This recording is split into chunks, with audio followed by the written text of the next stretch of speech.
അച്ചു അപ്പൊ നിങ്ങൾ ഹാൻഡ്സ് ഒക്കെ വേണമെങ്കിൽ ഉണ്ടല്ലോ അത് ഇവിടെ വന്നാൽ കേട്ടോ. അപ്പൊ നമ്മ ഈ നടന്നു പോകുമ്പോഴേക്കും നമുക്ക് മനസ്സിലാവൂല ആൾക്കാരെ ഇടയിൽ നിന്ന് ഇങ്ങനെ അങ്ങനെ വിളിക്കണ്ടായിക്കോട്ടെ. അപ്പൊ നമ്മ വിചാരിക്കും ഷൂഷ് പഠിക്കണേന്ന്, പക്ഷെ ഷൂഷ് പഠിക്കണല്ല, നമ്മ അവരെ അപ്രോച്ച് ചെയ്യാൻ അവർ ഈ മൂലക്കുന്നൊക്കെ ഹാൻഡ്സ് ഒക്കെ എടുത്തു തരും. അപ്പൊ ഇഷ്ടംപോലെ ഹാൻഡ്സ് വെച്ചോടും കൂടെ വെച്ചോടൊക്കെ നടക്കാൻ സ്ഥലമുണ്ട് കുമ്പാരി.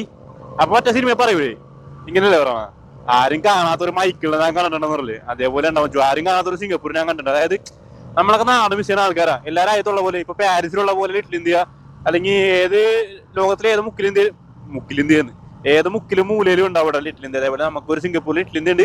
ആ ലിറ്റിൽ ഇന്ത്യയിലെ കാഴ്ചകളും കാര്യങ്ങളൊക്കെ ഞാൻ നിങ്ങളൊന്ന് കാണിച്ചു തരട്ടാ. നിങ്ങളൊന്ന് കണ്ടു നോക്കാൻ സംഭവിക്കണേ ഇവിടെ. അപ്പൊ ഞാൻ പറഞ്ഞില്ലേ നിങ്ങളൊന്നും കാണാത്തൊരു സിംഗപ്പൂര്, ആ സിംഗപ്പൂർ കണ്ടാണ് നിങ്ങളെ കാണിച്ചുകൊണ്ടിരിക്കുന്നത്. അതായത് ഇതൊരു ഞായറാഴ്ചയാണ്, ഞായറാഴ്ച തിരക്കാണ് ഇവിടെ കണ്ടോണ്ടിരിക്കണ്ട. സിംഗപ്പൂരിലേക്ക് അല്ല ലിറ്റിൽ ഇന്ത്യയിലേക്ക് കയറിക്കാനാ പിന്നെ റോഡ് നിയമങ്ങളൊക്കെ തോന്നിവാസമുണ്ട്. അതായത് നമ്മൾ സത്യം പറഞ്ഞ ഒരു നാട്ടിൽ പോയി ഒരു ഫീലിംഗ് ആയിരിക്കുന്നത്. ഇതുകൊണ്ട്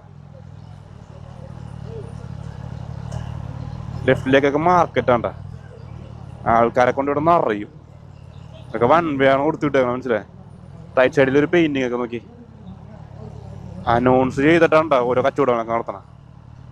എന്തൊക്കെ ആവശ്യമുണ്ടോ അതെല്ലാം ഇവിടെ കിട്ടും. ഇവിടെ അച്ഛനമ്മേനെ ഒഴിച്ച് എല്ലാം ഇവിടെ കിട്ടും എന്നുള്ള രീതിക്കുള്ള കൺസെപ്റ്റ്. അതെ ലെഫ്റ്റ് സൈഡിലെ ആൾക്കാരെ നോക്കി മാവക്കടയായിട്ടും ഹാൻസ് കടയായിട്ടും കൂള് കടയായിട്ടും വേണ്ടതല്ല. ഞാൻ പറഞ്ഞില്ലേ നമ്മുടെ നാട്ടിൽ ജീവിക്കുമ്പോൾ എന്തൊക്കെ വേണോ അതെല്ലാം ഇവിടെ കിട്ടും. ഇവിടെ ഒരു വേറെ ലോകം തന്നെ കേട്ടോ. നമ്മൾ കാണുന്ന സിംഗപ്പൂരിന്റെ സിറ്റി ലൈഫും കാര്യങ്ങളൊന്നും അല്ല കേട്ടോ മച്ചൂടെ. അപ്പൊ ഇവിടെ എല്ലാവരും ഞായറാഴ്ചത്തേക്ക് ഓഫൊക്കെയാണ് ഈ കാണുന്നത് കേട്ടോ. തിരക്കെന്ന് പറഞ്ഞിട്ടുണ്ടല്ലോ ഇവിടെ കയറിക്കാനാ ലിറ്റിൽ ഇന്ത്യയിലൊക്കെ കയറിക്കാനാ പിന്നെ നിയമങ്ങൾ റോഡ് നിയമങ്ങളൊക്കെ നിയമങ്ങളല്ല കേട്ടോ. അതായത് ഈ ഓരോ കച്ചവടവും ഇട്ട് വിൽക്കലും മറ്റേ അനൗൺസ് ചെയ്ത് വിൽക്കലും ഇഷ്ടംപോലെ കാഴ്ചകളാണ് അതിൻ്റെ ഉള്ളിൽ വന്നതാണ്. അത് എന്താണ് അവിടെ നമ്മ ഒന്ന് കണ്ടു നിന്ന് പോട്ടെ. ഇപ്പൊ എന്നെപ്പോലത്തെ ആൾക്കാർക്കൊക്കെ ഇപ്പൊ നാടൊക്കെ മിസ് ചെയ്യുന്ന ആൾക്കാരൊക്കെ ഒന്ന് ഇവിടെ വന്നു കഴിഞ്ഞാൽ നാട് മിസ് ചെയ്യലൊക്കെ മാറും. അപ്പൊ സിംഗപ്പൂരൊക്കെ ഇത്തിരി ശ്വാസം മുട്ടുള്ള ജീവിതമാണ്. അപ്പം ഇവിടെയൊക്കെ വരുമ്പോഴേക്കും മനസ്സിലായി നാട്ടിൽ പോയി ഒരു ഫീൽ ആണ്ടാൻ പറ്റൂ. അപ്പൊ ഞാൻ ഇങ്ങനത്തെ ഒരു സ്ഥലം നിങ്ങളുണ്ടെന്ന് ഞാൻ കാണിക്കണോ സിംഗപ്പൂരിൽ. ഇപ്പൊ സിംഗപ്പൂരൊക്കെ വിസിറ്റ് ചെയ്യാൻ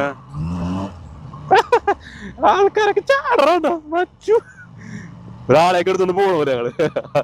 ഏത് ലെഫ്റ്റി നോക്കി ഈ ക്രൗഡ് നോക്കിയാ നിങ്ങൾ, ഇതാണ് ഞാൻ പറഞ്ഞ റിയൽ സിംഗപ്പൂർ. നിങ്ങൾ കാണാത്തൊരു സിംഗപ്പൂരിന്റെ ഇവിടെ ആ സംഭവം ഇത്. അതായത് അടിയായിരിക്കും ഭൂരിഭാഗം പേര് തന്നെ അടിയായിരിക്കട്ടെ. അത് ബിയർ അടിയാണ് കൂടുതൽ ഇവിടെ.